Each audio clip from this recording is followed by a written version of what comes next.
పైసలు తీసుకున్న నాకు అర్థమైంది.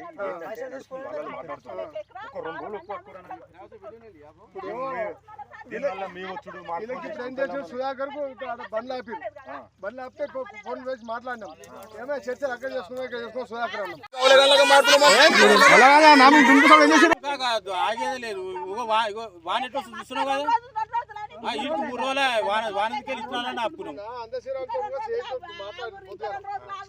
మాట్లాడారు అందశ్రీరామ్తో నేను ఊర్లో పుట్టలేదా, మాకు ఎందుకు ఇట్లా నువ్వే డోర్లు బంద్ చేయమంటావు అన్నట్టు ఇంటికి పోయినాం.